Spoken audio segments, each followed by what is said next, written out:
Welcome in, everyone. Real quick, as you guys start the show, take a second to hit the thumbs up to show YouTube that you appreciate this kind of content, whether you're watching live or the replay in the future. We value both of those, and we want to say thank you. My name's Dan C. Bearded. I host this show, and this show is called Doctor's Orders on the Dr. Nick's Amazing Man Stuff channel. Today, we have a special guest, a really cool topic. I think you guys will really enjoy it.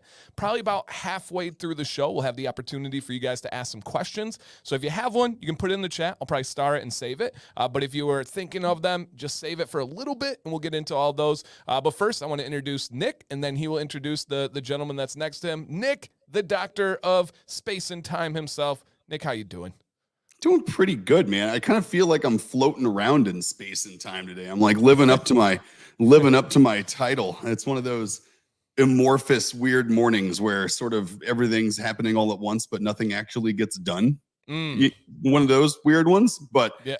I'm here, and I always feel better once I'm here and see all of this going on here, like how people are inventing new scents right now. It looks like a root beer scent is in the works in the chat here. Ooh, sarsaparilla, yes, please. Yeah, so look at that. See, this is why I love these things. It's like half therapy, half stress relief, half product development.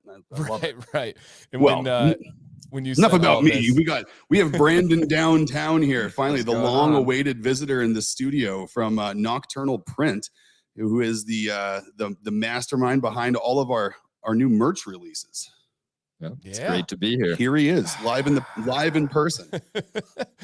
Brandon, how you doing? I'm doing great. Awesome. How are you? Awesome. And so today, guys, our goal is essentially we want to get to know Brandon and his company, Nocturnal Inc. And we want to go through ink, right? Or print? Print. Nocturnal okay. Print. Nocturnal I think Nocturnal Print. Inc. is a tattoo company. Yeah. Yeah. That's Brandon's side hustle. That's it. He doesn't just stitch hats. He also puts color in people. Yep. That is not true, everyone. But no. Besides that, unless he accidentally screen prints himself, like under the screen, I think that's the only pigment that Brandon applies to skin. I could see that. So, Brandon, with Nocturnal Print, what do you guys do? What is your business? I know a little bit of it's obvious, but break it down with what you guys do and some of the products that you guys create on a regular basis. Sure. We're a screen printing and embroidery company. We work mainly with big businesses, bigger restaurants, Nick's business. We handle, it's all custom. It's all in person. We do a little bit of shipping, but we meet basically every customer we work with. That's amazing. And I know Nick highly prefers and almost requires anybody he works with, he wants to meet, right? There's companies that reach out for wholesale all the time. And it's not just a matter of like, hey, we can do business with this printing company. Hey, we can do business with this barber shop. Nick wants to connect with the company, with the owners, and goes there in person himself. Nick, am I off on that? No, not at all. I mean, we have people reach out that don't want to meet in person for whatever reason. And, we've had most people, so first of all, most people are super duper open to it, right? Most people, you tell them like, okay, cool. I can come to you. You can come to me. Yeah. We can meet, go over things. Most people like that. And some people, we've had people that are far away, for example, that we can't meet in person that want to be a wholesaler. And we'll say that we at least want to get on a Zoom call, kind of go back and forth, talk about the products, and they don't want to for whatever reason. Or maybe someone doesn't have time to meet in person. And I tell them to get back a hold of us when they have time to, properly onboard our product line. Because it's, it's important, just like with you guys, there's something to a face-to-face connection, but also it's much easier to set expectations when you can look at things and you can touch them, or at least be able to talk to somebody and kind of gauge where they are. And for us, it's important because we want people to position our products properly, be able to talk about them intelligently, be able to answer people's questions, or at least know where to send them if they can't answer a question even, right?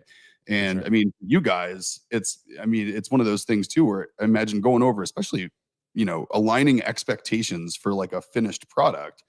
It's probably key to show them an example, touch it, feel it. That's a big aspect of it. Yeah, because that way you don't get the thing where people are like, well, this isn't at all what I expected. Right. And it helps align expectations, if nothing else, I imagine, with you guys. Absolutely. For sure. Yeah. And that just, helps. Imagine getting a massive order of merch or hats, and that goes in across the country, and it's like, oh, this isn't what we thought, and that's got to be an absolute nightmare. Oh yeah, dude, on both sides. Yeah, it's on both sides when that happens. Yeah, because it's stressful for you. And I mean, there's probably two sides of the spectrum, though. You probably have people that are way under involved, and then they Yeah. don't like the result, and you're like, well, Yeah, that's a tough one to deal with. yeah, it is. Or you get someone like me that's the opposite end of the spectrum, and I'm in your shop like 4 times between when we design it and when we meet it. And I thought for sure I was going to be driving Brandon nuts. Like I thought for sure that door was going to be locked one of the times I showed up. One time his cell phone got water in the charging port. And I was texting him over the weekend about a question, and I got one reply, but then didn't get any others. And I'm felt like, so bad. I'm like, holy shit, I did it! I finally pissed him off.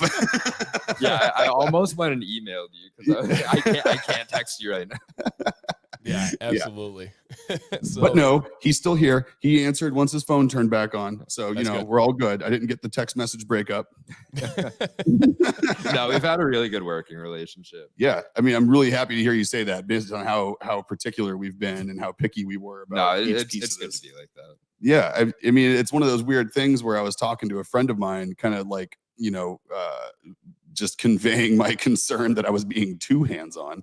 And he's like, dude, I bet you that's a good thing in his line of work, because that way it's like there's no surprises at the end. Yeah, there's a point where it gets to be too much when it's kind of like nothing's ever right. Right. And it becomes kind of like, well, maybe someone else might be a better fit at that point. Right. But yeah, it has not been like that. Yeah. No, we've dealt with like crap. We've dealt with supplier issues, people sending the wrong stuff. Yeah.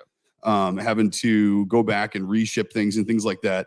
And the cool part about it is that none of the issues that we had, like getting from point A to point B on this, were Brandon's problems, right? They were all external things that were out of our control and out of his control. So, but the cool thing is that we were able to work through it together and make sense of it all and come out with what we wanted at the end. But I mean, that's key, right? It's like, it is. Imagine you get customers where you have a supplier issue and they come down and you like, oh, well, why'd you let, blah, blah, blah. Yeah. And that's another reason why it's nice to work with local people, because then you're not going back and forth and they're like 4 hours away. Right. And you're trying to be like, well, I don't even know what the problem is. Right. They're mad, but I don't know why. Yeah. For sure. And Jake is rocking the new Dr. Nick shirt today. He says he loves it. Super comfy, nice and soft. That's what we're talking about. Like that's hearing that. It. You knew so those Nick, were the right shirts. Next level all the way. That's the way. Yeah. Nick, take us through the journey of you're a man that does your due diligence on everything. Sometimes too much over analysis, paralysis by over analysis. With this situation, I'm assuming this was no different. How did this relationship begin? How did you discover Nocturnal Print? And then how did this form and start? And then specifically, how did you know that, like, okay, I believe this is the one that Dr. Nix wants to align with and genuinely grow with and have plans for the future to be larger and larger and larger? Yeah, so it was funny. We got we were looking for people both local and remote for a year, going back and forth with certain people. And those things either died on the vine for a number of reasons. Either they didn't want to collaborate on the design, they didn't have time to collaborate with us on the designs, or it just seemed like we were completely just a number, never going to talk to the same person, no consistency in the team. And then so one day I was like, all right, have I really found everyone local who does this and like ruled out all my options, and I have to start looking at Boston, or I got to start looking out of the state even. And I did one last Google search and it literally popped up like right next to our office on the map. It was zoomed out and I'm like, well, that's got to be a mistake. Who the hell are these guys? I haven't found them yet. And so clicked on them, found them. It was literally, I think I just called you too. Yeah, you called while I wasn't at the phone, and I Googled the phone number. Yeah, we get a lot of spam calls, so we have to like filter stuff out. Oh yeah. And I saw your website and I was like, oh, this might be a cool person to work with. So that there you go. So I left him, basically called, left a message, and he gave me a buzz back. I think pretty quickly. I think. Yeah, you were super quick. You got back to us, I think, same day or next morning or something. It was the same day. I think it was within like 30 minutes. Yeah, it was pretty quick, And so then I think Jill and I went down to go see him and Sawyer down at their, who Sawyer is the other half of Nocturnal. He focuses mainly on the embroidery side of things, right? Yeah. And so we went down and Jill and I brought down typical me. I showed up with like shirts I liked, screen printing I like, screen printing I don't like, hats I like, hats I don't like. And he had some stuff sitting around in the office that was like a mix of other things he had printed on the shirts I liked. Or he had a Richardson hat there, and I got to check out some of the embroidery work.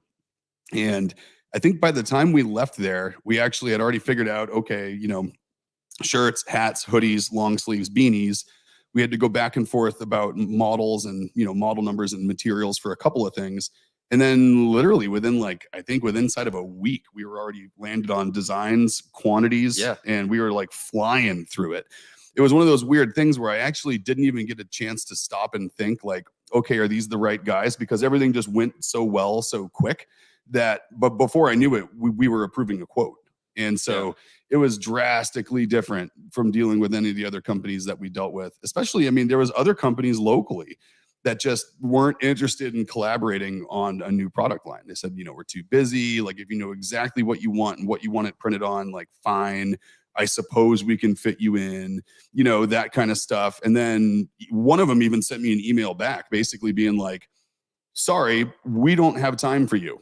We like bigger accounts that are more predictable. We have big contracts in place for some bands that are touring this and this and this.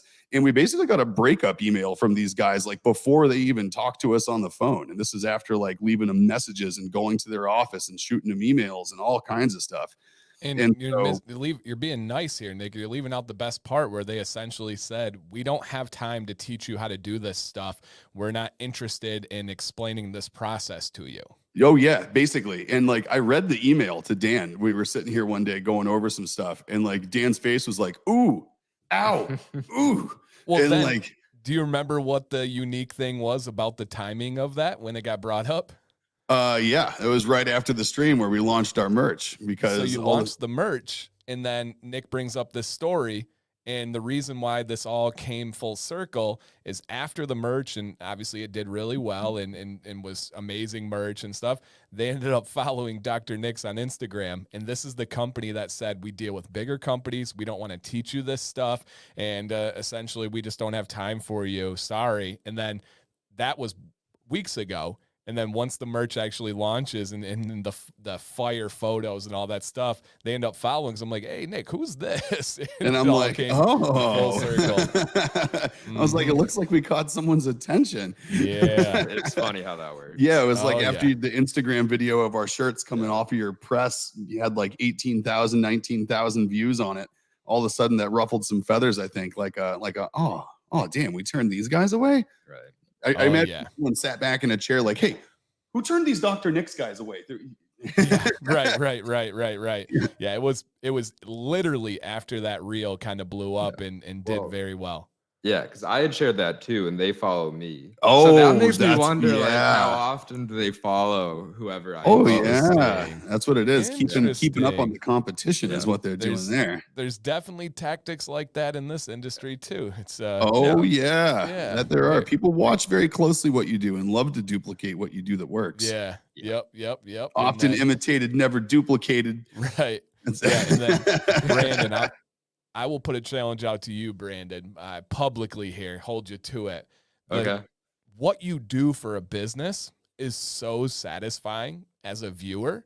The content that you could be creating, and I know time is such a valuable commodity and so difficult, but man, get some content out with the screen printing, with the embroidery, like you're doing for Dr. Nick's. Put a cool beat to it. It's just such a cool job that everybody gets to experience the finished product, but we never get to see what goes into it. And it's just satisfying, man. When you were running that screen printing over it, oh my God, I've watched I'm probably 2,000 of those views because it's just so good. Yeah, we got to work on that more. I used to, like, every day I would have an Instagram post, and we've just grown so much, but not expanded the workforce. Yeah. So yeah, the time there is really tough. I imagine you guys have to do the same kind of leapfrog that we do, where it's like, typically if you're a big company, right, you have like reserves where you're like, okay, we need to hire for a role, and all of a sudden your reserves stop getting replenished for a bit until that person becomes productive. And then it goes back up. For sure. Right. But what happens with us, guys our size, is that like you, for example, can't get to 100% of your workload and then hire someone to drop you to 50. You have to get to like 150% of your potential workload. Then hire someone and drop yourself back down to 75% or so, and hopefully have that person 75% busy, and then kind of ramp it back up. So it's like that's exactly it. Yeah, you got to like bust the seams. Yeah. So right now I have Sawyer. He does embroidery full time. I just hired someone else to kind of work on cleanup. So hopefully that'll kind of get me back on reaching out to people. Yeah, because we were talking about that when I was down at a shop one day. I was looking at like the mess that gets made doing this kind of stuff, you know, and it's similar to like what we do with the oils everywhere and butters and stuff getting messy. And I was asking him, I'm like, so the setup and cleanup time that you deal with is probably the same for 1,000 shirts as it is for 10 shirts. Yeah, that's exactly it. Yeah, and that's why like a smaller order is going to cost more, right? Because I'm doing the same amount of work with maybe an extra few hours for the 1,000 versus the 12. Right. And that's huge because I mean, you got to get the screen image ready, like the actual transfer screen. And then you got to get all the inks and the blending and everything else that you have to do to get things right. I mean, that's the bulk of the work, not the putting on the ink. Correct. It's so crazy how that why we works. work so well together. Yeah, he knows. We both get it, you know, and of course I try to work the system when we're in it too, right? I'm like, okay, well, if you already got that out, we can probably add a couple of these in that are different models without hitting another minimum, right? And he's like, yeah, same design, same type of process. Fine, we'll slide them in. But for sure. And Garrett actually has a great idea. So Brandon, one of the things that we've done a couple times in the past is I stay here stationary in my Michigan studio, and then Nick goes mobile and he takes us on a tour of the facility. He actually took us on a tour of their woodworking shop and made a couple pieces live. That would be an amazing stream. And whenever there's a good time in the next few months, where Nick goes mobile to your facility and you kind of walk people through and show them, hey, this is our screen printing. This is our embroidery. Yeah, that would be amazing. And then would be unlimited content for you to use on your own purposes too. Yeah.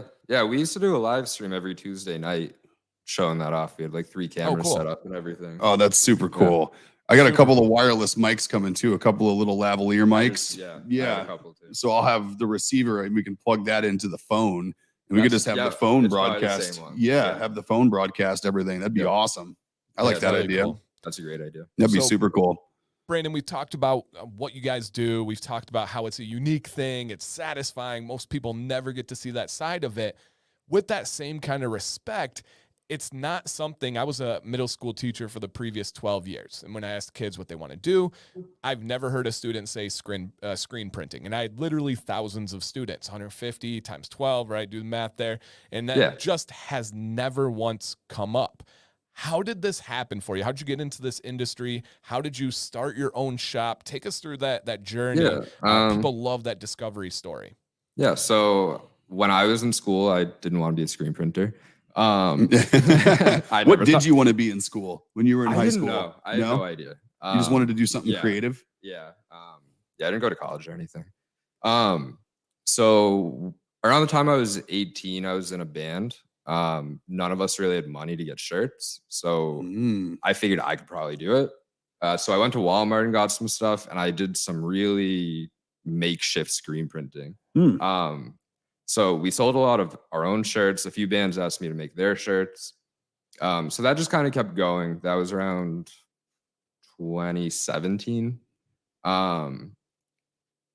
So from there, I kind of kept going. That was in my parents' basement. I got some equipment and kept going like that.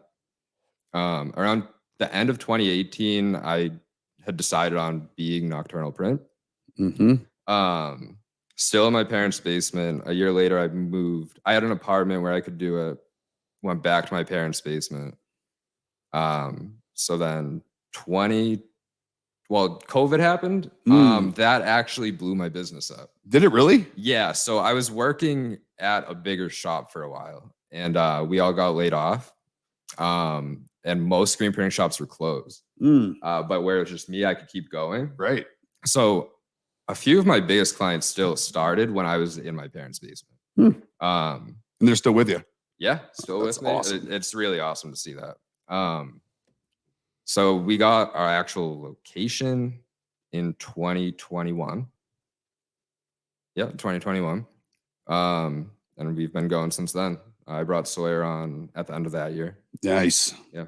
That's a cool spot too, man. It's nice. Yeah, that's It's super, nice. that's a super cool spot. Yeah. It's a little hidden, but it's not too hidden. Yeah. You guys are off the beaten path a bit. Yeah. But no, that's really cool. It's the typical basement story. It's in screen printing, most people started in a band. Yeah. It's pretty typical for the industry. Interesting. Like my story's not. Joel's wondering, what did you play? I played bass in that band. Nice. You still play? Yeah, I still play music. I still write music, just not with a band. Nice. Yeah, that was like an alt rock band. Okay. Nice. Cool. Yeah, a lot of their shirts they make for themselves have like the death metal font like all over. Like I think the one you're wearing now is one of those, right? Yeah. Looks like an album cover, kind of like a band logo. Yeah. That's super cool. Did you draw that font? I didn't draw this. Someone in a band called Mourned. Oh, nice logo design. Oh, cool. Nice. We want to do one for Dr. Nix that looks like a death metal logo with that kind of font. We'll need to grab that guy probably. Yeah, that'd be super cool. Yeah, that makes so much sense when you think about bands and you think about merch. It just goes hand in hand. And think about concerts, and then all right, hey, let's cut out the middleman. Let's do that. Makes a lot of sense for that discovery. Super I think interesting. You could ask 100 screen printers why they started, and 80% would have the same reason. Wow, that is really interesting. So it's almost like it's the artistic guys that go into a band that are also a bit entrepreneurial. Yeah. So they have something they need. They're artistic enough to do it themselves. They're in a band and they don't have any money, so they go do it, and they realize there's better money in doing what they did versus what they did it for. Yes. Yeah. Yes. Exactly. Interesting. And then Nick, this one's for you. Nicholas wants to know, have you thought about having multiple color dye options? Yeah, absolutely. So depending, like we were already talking based on someone's feedback, they want a white hat with black logos on it, like a white Yupong, like the natural color one. That would be real smooth looking. Yeah, that'd be really, really clean, really cool. And then as far as the shirts go, absolutely. Like one of my favorite color combos in the world. I love kind of like that. I love orange and kind of lime green and charcoal grays. That's kind of like the theme of a lot of my logos of businesses I have. Yeah. And so I'd love working some of that stuff in between, even doing like a lime green skull on a charcoal gray shirt and things like that. Oh yeah, Kevin, you know it. You gotta represent the Yupong. Yep. I had the Richardson on last week, which, by the way, Brandon just surprised me with this when he came in. I'm guessing you had an extra one of these around. Yeah. Is that what it was? So he made good use of an extra hat he had laying around the office and busted out a cool neon and lime green threaded Dr. Nix hat. Thing is awesome. Super cool. I love the thread too. If you can see the thread on the front is actually like a lime green hue to the thread on there too, which is super cool. That's awesome. And a lot of people are commenting about how bands make their money off of merch. And if you see the prices of merch at band concerts, then you understand they do. Yeah. No, dude. I mean, merch is a huge part. I mean, to the point where like I have tons of friends that are in bands and they're touring, and once in a while, like you'll get people ruffled feathers because like the supporting band or the opening band will sell more merch than the headlining band. Yeah. And then when they're on like in between stops, they're comparing merch numbers.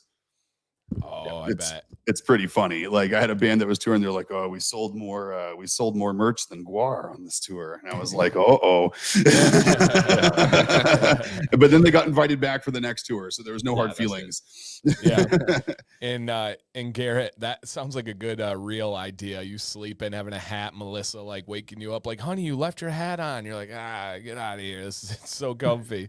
He said he even wears it to sleep. It's a hat. It's a sleeping mask. Yep. It's so versatile.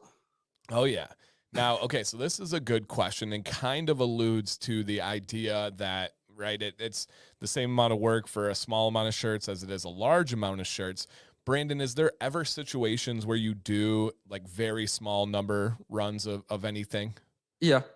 Yeah, that's just up to you. Yeah. Oh yeah. If you're down for it, we can make something happen. Yeah, absolutely. Like if you guys have an idea for something that you want run too, You know, and if it's something that's like personalized just for you, it's no problem at all. I literally get the cost from Brandon. He lets me know, and we'll pass it along to you and sell it as a custom item.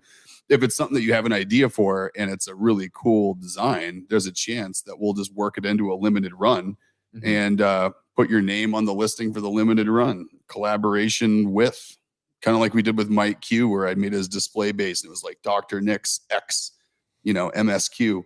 Yep. Mike's in the chat. Shout out to Mike for that one. So Heck awesome. Yeah. And I think that's a good kind of segue to a question that I personally had, and it kind of goes with Dr. Nix, and then for myself, is that custom ability. It is that personal touch, that being able to reach out to you, being able to be local. So as a content creator, I get an influx of people reaching out from these online merch companies. And essentially their pitch is, hey, we're going to make this very simple for you. You don't need to touch stuff. You don't need to send stuff. You just submit an idea. People go online and they buy it from our website, and then we just send you a little bit of cash each month. And then it's all done that way. Now, of course, we're not bad mouthing anybody, but what would be if somebody approached you and, like, let's say me, and I said, hey, Brandon, why would I go with you guys over an online website merch company where I don't even have the final say? I don't get to touch these things. What's the benefit of going with a local company with actual people behind it that's running it? Sure. So I'll start by saying there's nothing wrong with using those if you don't want to see your merch before it goes out. However, local's good because you can see everything that you're sending out. So I've seen companies like that send out shirts with typos, and they send them to 1,000 people. Ooh. Fans get the shirts and go, "Oh, what's wrong with this shirt?" And the person's shirt that is has no idea that it ever happened. Right. So that's one big thing. We answer the phone most hours of the day, and it's mostly like you're usually talking to me. So you can always reach me. We can do rush orders. We can do custom things. You know, it doesn't have to be a minimum on things. That's awesome. Yeah, it's seeing what you're sending out and being able to work with someone is the big thing. Yeah, like I don't know. I mean, this is just me personally. Like the thought of me putting something out there where it's a superimposed image, and then someone orders it, it gets printed and goes out. Like I would literally be like biting my nails the whole time that thing was getting shipped because. You know, one, I'm a control freak. So like, I don't know how they package it. Does it look nice when they open it? Like, you know what I mean? Is it right? Does the ink feel right? Yeah. I mean, basically, if you don't care about those things, it's a perfectly fine thing to use. But I think you actually hit the nail on the head, though, is, you know, not knocking anybody who does it. Right. They could probably have their reasons for not wanting to do that or another. But I mean, I think you said it by, you know, if you don't necessarily care. Like, I mean, there is a level of, I kind of don't care if you're doing that, I feel like, because like you're literally selling something you've never seen. Yeah. And exactly. I wouldn't be comfortable doing that with our customers. And if you're not doing big numbers, the chances that they're going to send out a non-screen printed item is pretty high. They'll probably use direct to garment. Okay. Talk to us about that difference a little bit. So again, there's nothing inherently wrong with it. But that usually lasts less time. Colors can be way off run to run. So screen printing's king as far as decoration goes. So like what is for everyone, and I barely know the difference. I know one's like directly applied with a machine to the shirt, and it's not like something creates a screen and then puts it on. It's basically a computer printer. So that prints on shirts. Yeah. So you have to put on, I don't know that much about it, but you have to put like an underlay, like you have to spray a chemical on it, and then the printer will go from there. So you also can only use certain shirts for it. Oh, interesting. Yeah, there's all sorts of stuff. Interesting. It's a good technology, but it's not great. And that's where I think a lot of them is like the big sticker companies out there, where it's like a machine that's doing it, and it's literally just crapping out shirts. Like it's just, you know, the order goes in, it pops into an automated queue. It knows what shirt to put down. It knows what image to put on.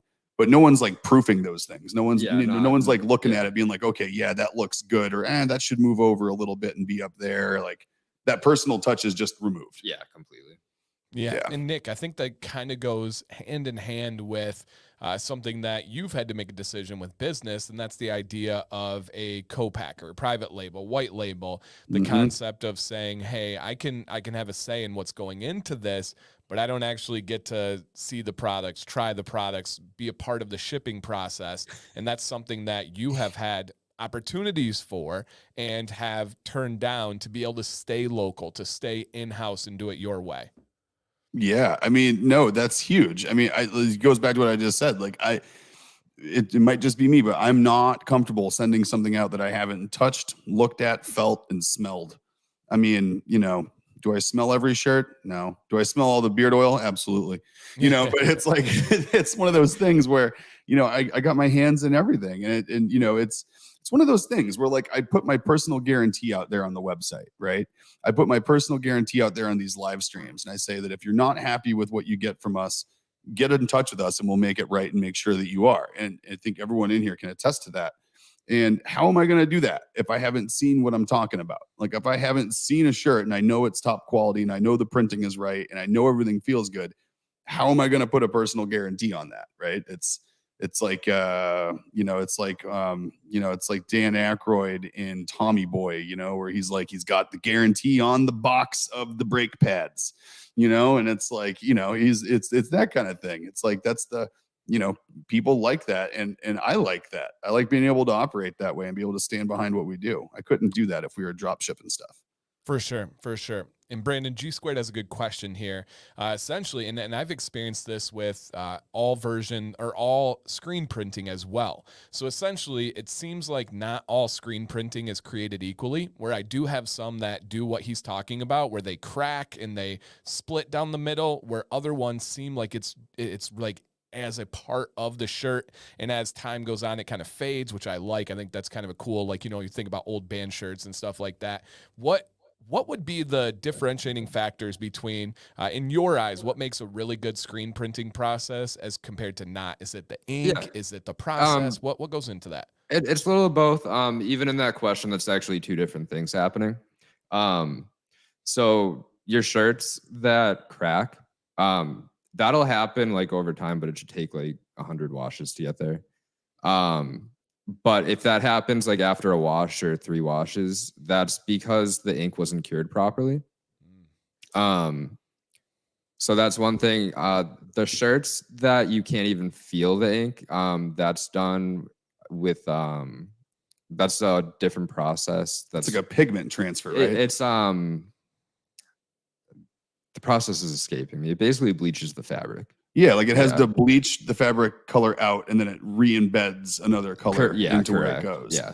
So a lot of those vintage shirts are like that. Yeah. But I didn't know a piece of the process when he was doing it. I was watching it. So like, you got these big tables, right, that move around. So you got like one shirt, you unlock it and you move it, and then you put another shirt under the screen. You put the screen down, you swipe the ink. I was standing next to where he was doing that, and there's this thing that was just like radiating all kinds of heat. And I'm like, well, that conveyor belt's the heater. What's this thing? And so like he swipes the ink on once on the pattern. It moves over to this first heater, which kind of just keeps the ink. It starts the curing process. It dries that first one. Okay, so it dries it. And then when it comes back around, he swipes it again. Then it comes off and it goes in the conveyor belt that everyone saw in the video, and that cures it. So it's like you're almost getting the ink into the fabric, not on top of it, and drying it. And then you're doing the top coat. Then you're curing it. Yeah. And I think a lot of these big shops must skip something in that process. I don't know. Yeah. A lot.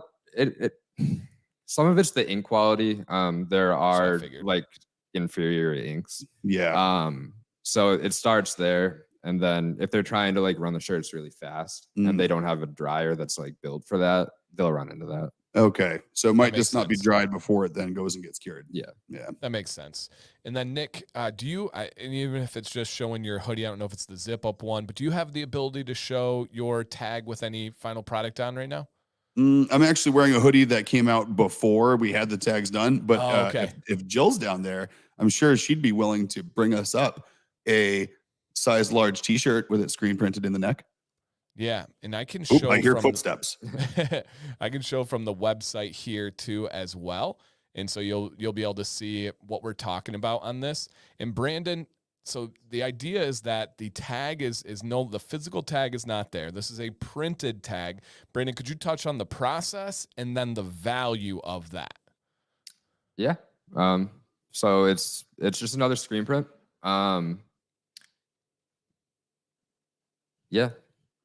And with that, it's I'll go on. yeah, and for me, I love the idea that it's not itchy, that it doesn't get kind of caught. And then Nick was kind of explaining it too. It has to do with the way you sell products too, depending on what the tag is. And that was something I didn't know. Yeah, I learned that. That's part of it. You have to include even like where it was made originally. But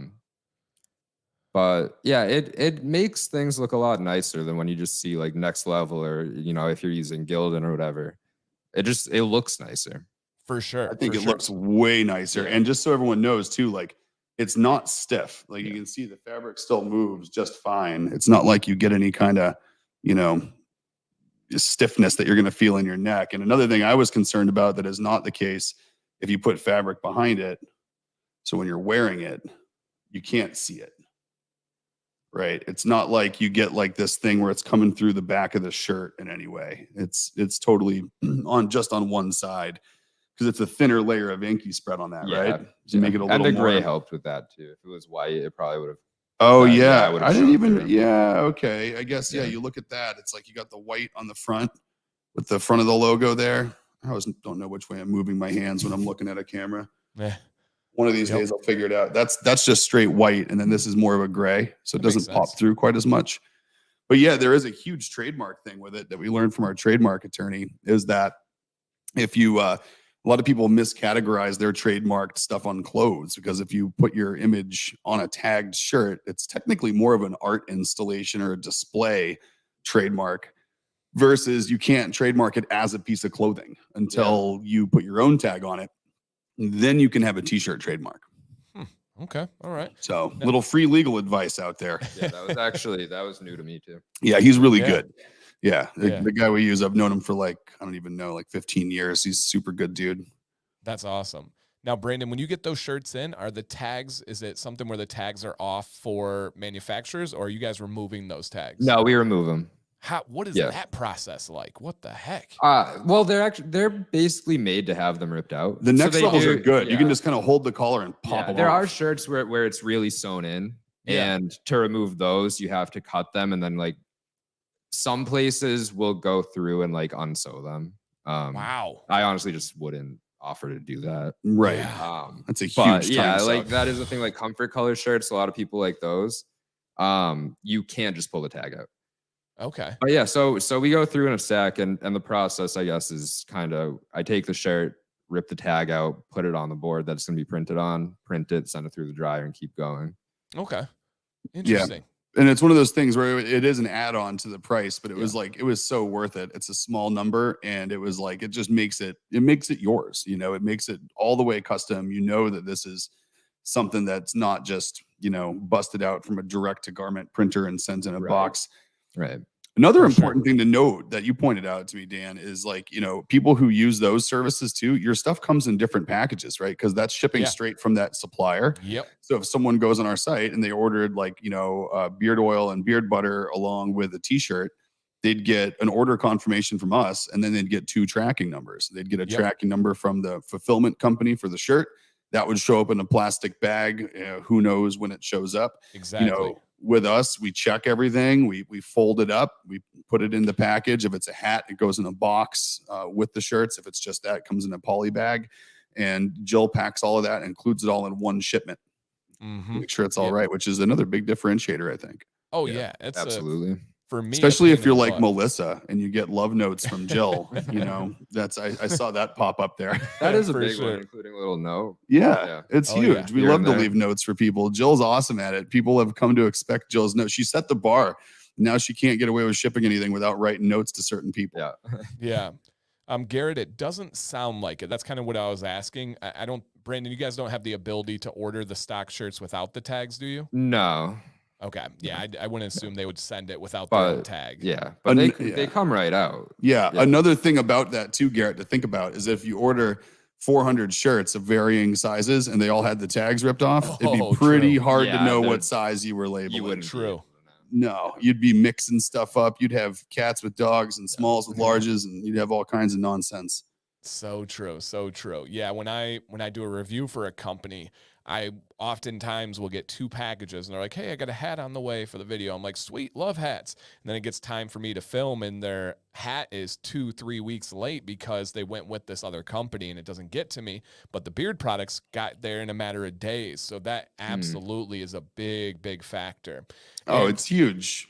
yeah. We have yeah. enough problems with USPS even controlling our own shipments, much It's- less yeah, dealing with I- someone else. Like constantly, you know, we get emails from people saying, "Hey, USPS says my package is delivered, but it's not on my front door." And I'm like, I'm constantly going back to like, I wish that I could control the last mile of your delivery process to the point where I would have any amount of insight for you right now. Yeah. But I- unfortunately, your mailman does not report to me. You got to Yeah. check with the post office, check with the driver. You know, did he give it to your neighbor? You know, who knows? I could just imagine dealing with 2 tracking numbers from one shipment. Jill would be going insane. Yeah, and and oftentimes right, it's always been that last mile, but lately it seems like it's even before that last mile. Like Mike talked about in the chat, he's from Chicago. I'm not exposing anything. He had a package that went out to like California, South Dakota, and like all over the place, and it's like, oh my goodness gracious! I have just- that happen too. Oh, I bet, man. I Even bet. it always happens if I have a rush order. Oh, it never happens on If one they- that can if get they there need whenever. it on Friday. Oh yeah. I guarantee it'll be in California on Thursday. Oh yeah. Yeah. 1000%. When you're shipping it to Jersey. Yeah. Yeah. Exactly. Yeah. Yep. Exactly right. I have no idea where that stuff goes. We'd be better off with dog sleds. For sure. So Brandon, I need a honest, transparent moment here. So All right, what do we got? for me as a content creator, I do a ton of things from working with companies to making videos to doing live streams to ads and blog, you name it, I do everything. I love them all, but I love live streaming the most. I'm sure you love doing everything that you do. It seems like you were made for this. No pun intended. But what is an order that comes in, an order type where you're just like, yes, I got a bunch of hats, I got a bunch of shirts, a bunch of hoodies. Is it something with the art? What is one where you get like super excited about? Actually, this order is like the perfect order. Oh, shucks. I'm not like it really. Do you want me to is. leave so you can answer honestly? No, it really is. So as much as I like designing things, having a design ready to go is a really big one. And the prints that were done and the embroidery, it's all like fairly simple. So just knowing that we can go in, work on it, and it's going to come out great right away is so awesome. That being said, I do like a nice complicated print here and there. As long as the customer has their side of things ready, which is very rare. Like the more complex a design gets, the less likely it is that the customer had kind of thought through like what it would look like on a shirt or anything else. Yeah. Or they come to you with a pile of like really crappy JPEGs and no vectored art. And Yeah, no that's my least costume. favorite thing. Yeah. To answer the other side of the question Yeah. too. Yeah. We're getting there for sure.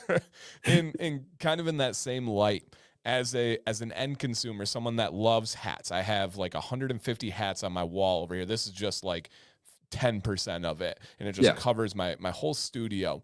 What would be something that you would like a consumer to know about this process that they maybe didn't know? For example, the tags. I did not know that until Nick had told me about the trademark. I didn't even know that was a thing. It never crossed my mind to remove the tag and have it printed on there. That was really cool, and now it stands out to me in a major way. Is there anything that stands out to you that's like, hey, this is something I wish consumers knew? And I'll give you another one. I learned so much in this process. This hat, for example, really cool thing here is we had talked about this in a meeting beforehand. You have some printing that's kind of low profile right here, and then the skull is raised. I had no concept of how that was done until Nick kind of experienced and talked about it. Yeah. You want to touch on that for a second? Because that was so mind-blowing actually, to me. yeah, So cool. it is a really cool process. So as the embroidery machine goes through that hat, the flat part gets sewn first, and then it'll give a little outline of the skull. And then we take a piece of foam. It's a 3mm foam, and it stitches over that foam and cuts it as it goes. So after that, we take it off the machine. There's a little bit of foam sticking out. You push it all back in. You go over it with a lighter, and it shrinks back in. So that's actually it's really hands-on. It's not just like you set it on a machine and walk away. Yeah, that is. I had no idea that the foam you had to like place there by hand, and then the machine actually, cuts the foam that's behind the stitching out as it goes, and you basically just kind of like pop that off. You were showing me on your phone, and like that's a cool process. Like I had no idea. It's a fun one. It's not the most fast one. It definitely takes time, but Right. it's a fun one. Yep. Yeah, and that's exactly what I'm talking about. Like as an end consumer, I would have had no idea. For me, I have a lot of hats like that. I thought it just kept going over it. I thought it was like 1 layer, 2 layer, 3 layer, 4 layer. And yeah, I thought it was just a bunch of thread. Yeah. Yeah, no, I think I might be wrong on this, but I think the puff part actually has less thread than the rest of it. Oh, interesting. Like as it goes. Oh, okay. Yeah. That's really so cool. Crazy. Yeah, I it came out absolutely love it. It is so nice too. Yeah, this was a design I was really happy to work on. Yeah, it's really cool. Yeah, and the so- sides just came out so freaking clean. Yeah. Like those things just look so good.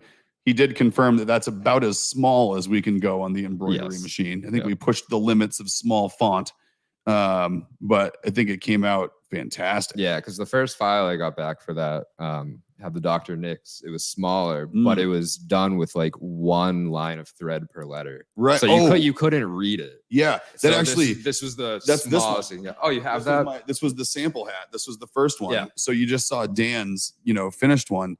This is the small thread, right? So like this was like the first attempt at running this logo with single thread, and you can see how small it is versus, where you look at this guy now and it's like nice and bold, super clear. And I actually have a really cool point to mention about that. If any of you guys were with us when we did the shop tour, and we looked at the CNC machine when we were designing the display bases, I walked you guys through on the computer and showed you the tool pathing process, right? Where like you look at the image that's on a piece of wood, and then you have to tell it like the diameter of the bit that's on your spindle, and how deep you want it to go, how wide you want it to go, how many passes it makes to get that.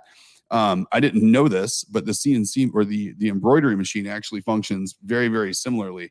And with Brandon, it's, when you buy an embroidery machine that's made to do this kind of stuff, the company that sells you the machine also then supplies you the tool paths in the future. So you're like, here's the design, here's how it needs to look.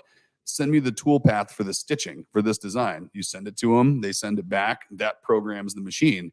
So if you want to change it, that's a retooling process. They have to remove that whole path. Like how many threads go in each area? How many passes do you make? How fast is the machine moving when it's making those passes?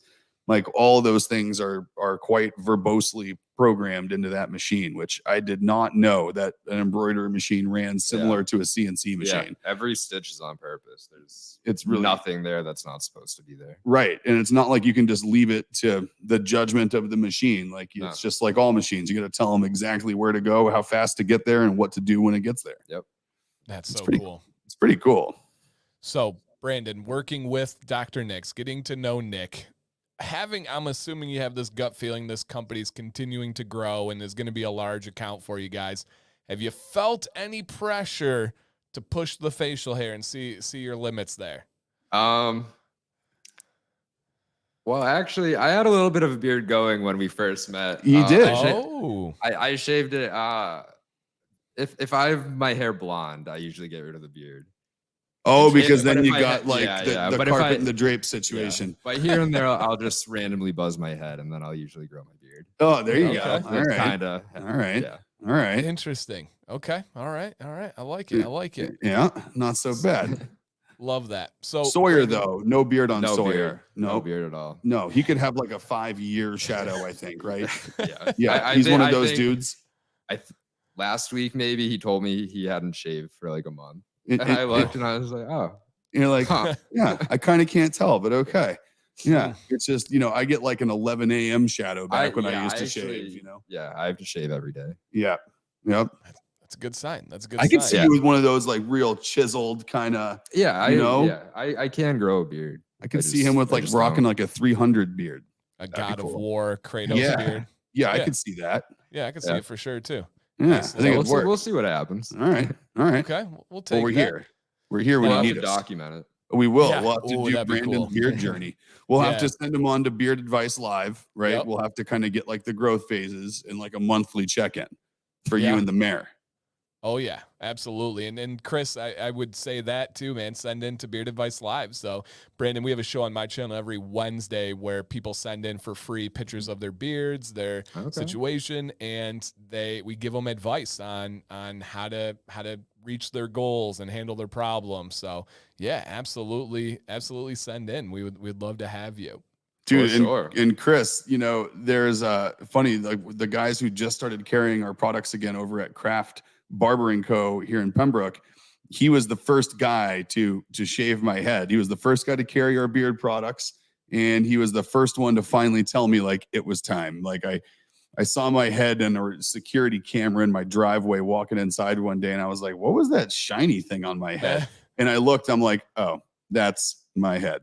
All right. How was that? Oh God, back 2018. Okay. Yeah. 5 years ish. Yeah. Yeah. There you go. Yeah. There you go. And so Brandon, with your business, seems to be going well. Seems like you're really busy.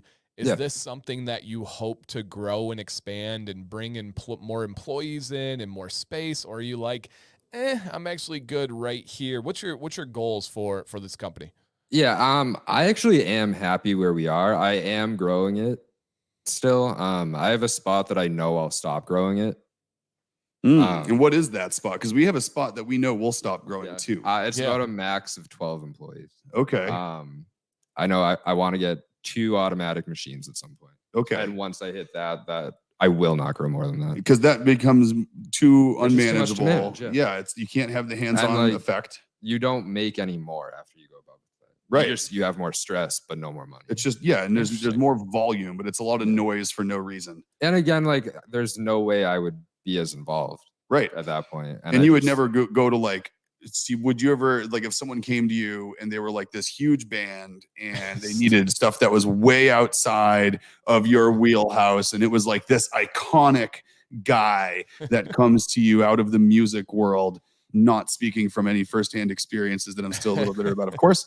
And that would have dictated you to maybe contract out some work. Like if they're like, we need 20,000 shirts done and we need them in 45 days. Would you contract it out or would you turn it down? Because that's not what you do. I would turn it down. Okay. Yeah. So that's, I think, another reason why we work well together, right? It's like we knew we were aligned on what we're doing, but we kind of thought we probably have a lot of the same ideals too.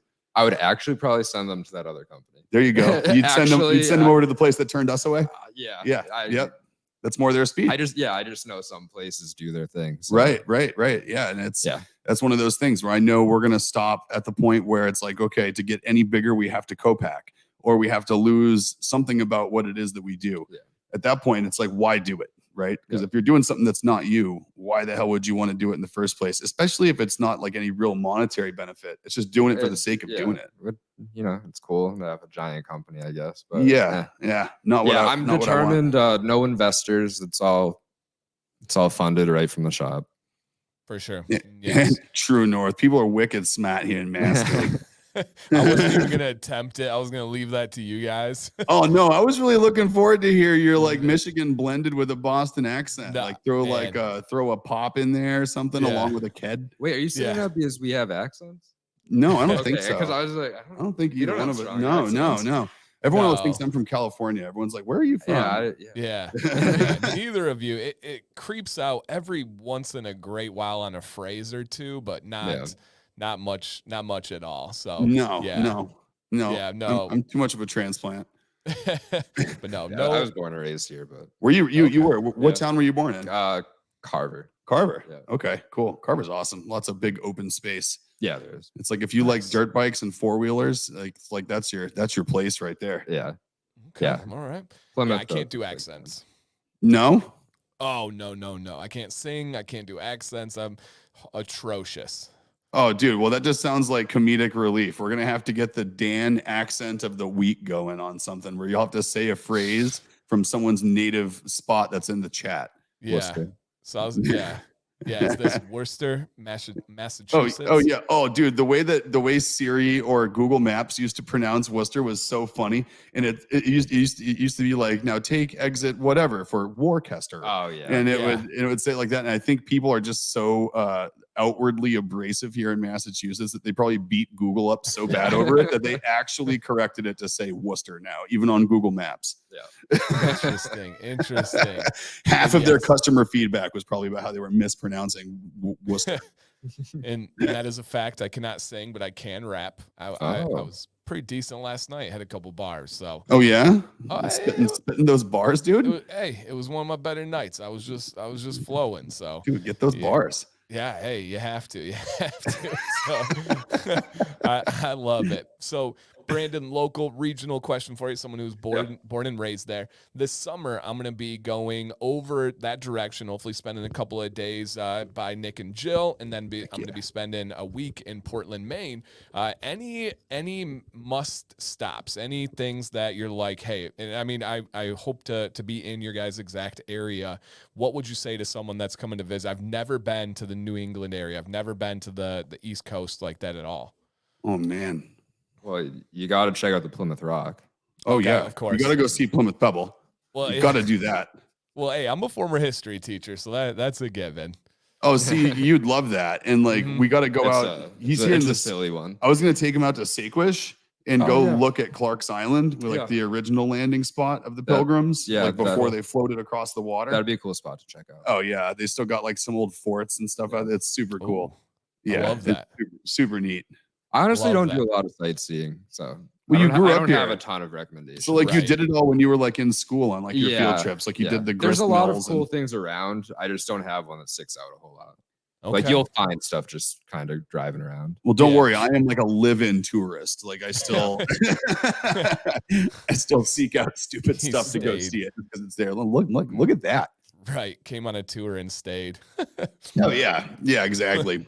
Love Went that. sightseeing, got extra tickets, just stayed. Yeah. So Brandon, to wrap this up, believe it or not, our hour is in here. Where can people find you on socials? We have linked your website. Is there anywhere you guys are more active, or what's the best way to consume what you guys are doing? We're at Nocturnal Print on Instagram. That's the main place to find us. Okay. And you can find all our information from there. Perfect. And if you guys go to any of the merch stuff, they're going to be tagged. We have that reel. They're tagged in that one. So check that one out. Go give them a follow. Go support good people doing good local things. And this is a relationship that's there to stay. This is going to be growing and staying. Nick speaks so highly all the time about this. And like I said, he's always worried. He's like, man, I don't know if I did it to Brandon. I don't know if I pushed him away like everyone else in my life that I love. And I'm like, I think you're good, man. I think I'm excited you're right. to see if that happens someday. I'm excited to see what it is. Dude, it was so funny because I called Brandon one day with like, I don't know, request number 70. And I was like, and I walked into his shop actually. I'm like, okay, just so you know, I think we're past the first date stage here. Everyone I work with has free reign and exercises it regularly to tell me that I'm being a pain in the ass. So if I ever get to be a pain in the ass, don't harbor it. Don't hold it in. Don't get any bad feelings. Just let it out. Just tell me I'm being an unreasonable pain in the ass. And no, we're not doing that one. It hasn't happened yet. There you go. That's good. That's good. All right, Nick, you want to go ahead and take it away, and want to say thank you to everyone watching right now. If you guys have forgotten for any reason, just hit that thumbs up on the way out. And if you watch on replay in the future, we'd love to hear your thoughts in a comment down below. Heck yeah. No, man, this is awesome. I mean, I'm stoked. I'm stoked you got to come by finally. This is awesome. This has been so much fun. Love having people here in the studio. We'll do it more and more as opportunities arise, and it's based on requests and feedback. You know, you guys wanted to meet the people that were behind all the merch. Well, here he is live in person. So anytime we want to bring anybody else in from our process, we're all about doing it, man. This is it's super fun. But I mean, thanks for the support. We had a great launch of the merch last week. Hopefully everyone's loving what you're wearing. Based on photos and reels, it seems like everyone's loving your stuff, man. Awesome. So we're gonna Awesome. keep it rolling. We'll keep the fun stuff coming, and hopefully we'll be working towards our next couple of designs and next couple of colors and that kind of stuff coming up here. So just Woo. thanks for making it possible. You guys kick ass, and we love you. And so have an awesome rest of your week. We'll see you next Tuesday. All right, guys, take care. We got a good one next Tuesday. Don't miss it. See you guys.